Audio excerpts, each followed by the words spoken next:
పోతిన మహేష్ లాంటి fire brand నేత జనసేనలో ఉండడం ఆ పార్టీకే రాజకీయ లాభం. అలాంటిది ఆయన్ని కోల్పోవడం జనసేనకి చాలా నష్టం.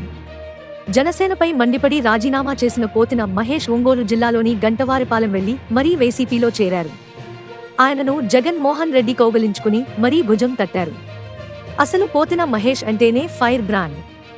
ఆయన జనసేన పార్టీలో ఉన్నప్పుడు వైసీపీని పదునైన మాటలతో చీల్చిచెండాడారు.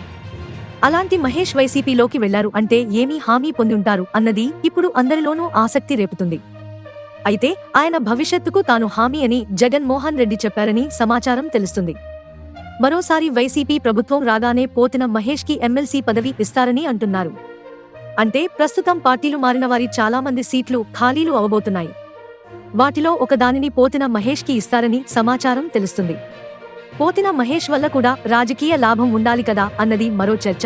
మరి ఆయనకు ఇచ్చిన టాస్క్ ఏంటి అంటే విజయవాడ పశ్చిమలో బీజేపీ అభ్యర్థిగా పోటీ చేస్తున్న బిగ్ షాట్ సుజనా చౌదరిని ఖచ్చితంగా ఓడించాలి. ఎందుకంటే ఈ నియోజకవర్గంలో బీసీలు ఎక్కువ, అలాగే మైనారిటీలు కూడా ఎక్కువ. ఈ రెండు కలిస్తే వైసీపీ విజయం ఖాయం అవుతుంది.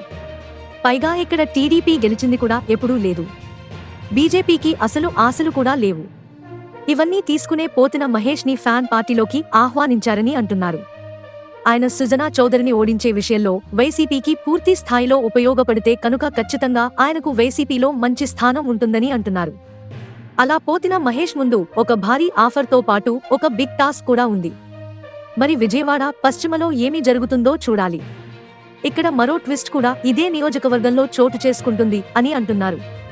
తెలుగుదేశం పార్టీ నుంచి కూడా కీలక నేతలను ఆకట్టుకుని వైసీపీలో చేర్చుకుంటారు అని అంటున్నారు. చూడాలి మరి ఏం జరుగుతుందో.